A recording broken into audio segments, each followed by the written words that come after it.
안녕하십니까? 네. 정치인문 13년 만에 국회에 입성을 하게 됐습니다. 다시 한번 축하드립니다. 네, 감사합니다. 예. 이 당선인에게 슈퍼 초선, 돌아온 길이나 뭐 이런저런 여러 수식어가 뒤따르던데 국회의원으로서 가장 하고 싶은 건 어떤 겁니까? 사실 지역구를 이제 맡았으니 지역구 현안들도 빨리 해결해야 되겠고요. 네. 동탄 지역의 트램이나 학교 이슈들 이런 것들도 다뤄야 되고 또 국가적으로는 저희가 개혁신당이라고 이름을 지었는 당을 정말 사회 구조적으로 바꿔야 될 부분이 많습니다. 특히 교육이나 이런 부분 같은 경우 이번에 의료개혁한다 나섰지만은 사실 이런 것들이 신중하게 기획되고 그리고 의회에서 차근차근 토론해가면서 점진적으로 이루어져 나가야 되는데 윤석열 대통령식으로 그냥 훅 던지고 네. 싸우고 이런 식으로는 개혁이 안 되거든요. 그래서 저희는 그런 면에서 성과를 좀 내고 싶습니다. 현안인 최혜병 특검 얘기부터 해보겠습니다. 윤석열 대통령이 거부권을 행사해 오는 28일 국회 본회의에서 재의결을 앞두고 있는데요. 여당은 지금 표 단속에 한창이고 야권은 공조를 강조하고 있습니다. 어떻게 전망하는지요? 제가 요즘 국민의힘에 있는 의원님들이랑 이제 얘기를 할 때가 되면은 항상 이렇게 이야기합니다.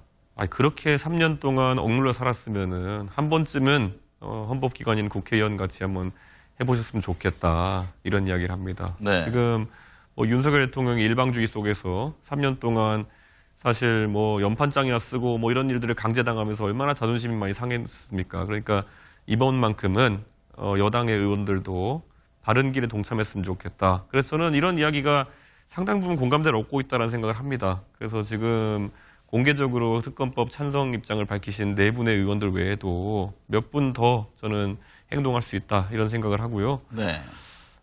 저는 어차피 21대에서 이것이 표결이 안 된다 하더라도 22대에 가서도 또 이것이 상정되고 패스트트랙 타고 올라올 겁니다. 네. 그렇기 때문에 21대 의원님들이 책임감을 가지고 이것을 해결해 줬으면 하는 생각입니다. 최혜병 특검법 문제가 전국 운영에 하나의 분수령이 될 것이라고 보고 계십니까? 그러니까 저는 이게 사실 앞으로 군의 사기나 아니면은 또 군의 가족을 보낸 그런 일반 시민들의 마음에서 꼭 진행돼야 되는 특검이다를 생각하는데 대통령께서는 좀 다른 부분을 보시는 것 같아요. 네. 아무래도 본인이 과거에 최순실 사태부터 비롯된 여러 가지 국정농단 수사나 이런 거 했던 분이기 때문에 처음에 이런 특검법이나 아니면 국정조사에서 한번 밀리면은 어디까지 쭉 갈 수 있는지를 한번 보신 거예요. 네. 그리고 우리가 그때 2016년에도 국정농단 수사나 이런 걸 보면서 언론을 통해 본 것은 빙산의 일각일 뿐이고 사실 얼마나 많은 사람들이 수사받고 얼마나 많은 그런 압박 수사가 있었겠습니까? 네. 그렇기 때문에 우리가 보는 것보다 대통령은 더 큰 빙산의 덩어리를 보고 계신 것 같다. 그래서 네. 더 방어적으로 나오시는 거 아닌가 이런 생각을 하고요. 저는 지금 여권이 이것을 막으려고 하는 것 자체가 과거에 2016년 때 어떻게든 막아 세우려고 하던 새누리당의 모습과 참 닮아 보인다. 네. 그래서 결과가 비슷하지 않기를 바라는 마음에서 지금 여당이 다른 움직임을 좀 보였으면 좋겠다 이런 생각입니다. 개혁신당 새 대표로 허은하 전 수석 대변인이 선출됐습니다. 보수와 진보, 개혁신당의 지향점은 어떤 건지 나아가서 향후 정책 사안별로 민주당, 국민의힘과 공조해야 할 상황이 도래할 텐데요. 이에 대해서는 어떤 입장을 갖고 계세요? 아무래도 보수가 무엇이냐에 대해서 지금 대한민국의 보수 지지층 중에 다수는 반공 외치고 그다음에 어떤 분은 이재명 대표를 욕해야 보수라고 하는 분도 있어요. 네. 근데 보수의 어떤 철학가의 얘기를 들어봐도 거기에 책에다가 이재명 욕해라고 써놓은 사람 없거든요. 그러니까 지금 굉장히 보수의 지향점 자체가 변질되어 있습니다. 그래서 저희는 그런 좀 낡은 보수의 지향점을 따라가지 않을 생각입니다. 네. 그래서 저희는 오히려 자유를 창달하고 그리고 거기에 개인의 개성을 존중하는 그런 문화를 만들어가는 게 저희 개혁신당의 입장이다 이렇게 생각하고요. 윤석열 대통령이 자기 입으로 아무리 보수를 얘기하고 자유를 얘기한다 하더라도요. 하시는 걸 보면 보수 아닙니다.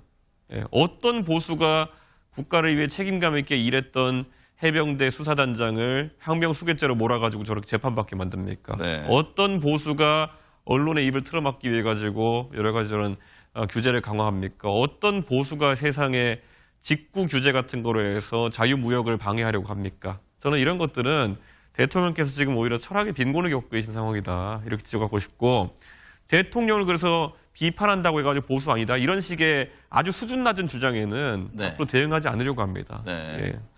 윤석열 대통령이 보수가 아니다 이런 진단이 좀 뭐 제 주장이 아니라 네. 그 김건희 여사가 과거 공개된 녹취록에서도 네. 예, 뭐 문재인 대통령과의 관계를 설명한 적도 있었고 뭐 대통령이 딱히 보수는 아니란 취지로 이렇게 말씀하신 바도 있고 하기 때문에 저보다도 아마 그 영부인도 다 알고 계시기 때문에 더 정확한 말씀하시지 않았나 이렇게 생각합니다. 네.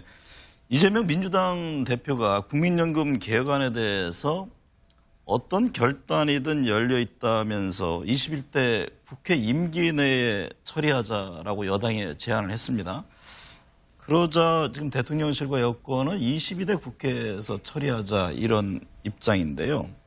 뭐 급기야 오늘 국회의장까지 나서서 21대 처리를 촉구했는데 국민연금 개혁안에 대한 입장은 어떻습니까?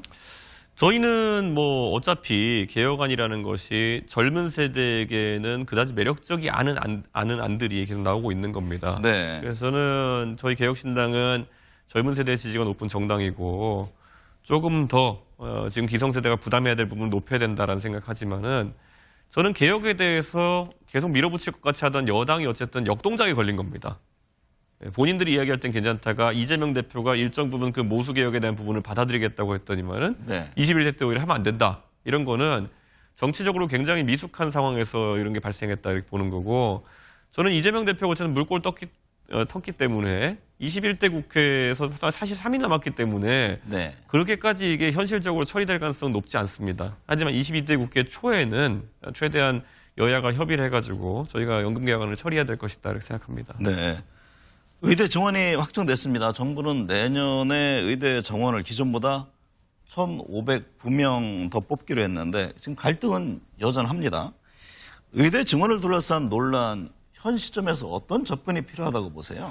그러니까 처음에 의대 증원 논란이 생겼을 때는 사실 의사들에 대한 국민적인 어떤 인식이라든지 이런 게 다소 안 좋은 부분이 있고 네. 그래서 여기에 여론이 좀 쏠렸겠지만은 결국엔 차차 드러나는 것이 윤석열 대통령이 제시했던 숫자나 이런 것들이 전혀 과학적이거나 통계적으로 의미 있는 숫자가 아니었다. 이런 게 드러나면서 여론이 이제 많이 대통령에게 우호적으로 돌아선 그런 상황인데 무엇보다도 지금 대학병원의 도산미기 그리고 정말 중요한 진료를 받아야 될 사람들이 신규 진료 예약을 잡지 못하고 있는 상황 이런 것들 대통령이 최우선을 놓고 풀어야 된다 이런 생각하는 거거든요. 저는 지금 시점에서는 전면 백지화하고 다시 돌아가는 것이 맞다 이런 네. 생각을 갖고 있고요. 1,500명을 늘린다고 하는데 당장 이거 늘린다고 뭐 숫자를 밀어붙인다고 대통령이 정치적 승리하는 거 아닙니다. 네. 왜냐하면 지금 3,000명을 가르치던 공간에서 50%를 증원해가지고 4,500명을 가르친다.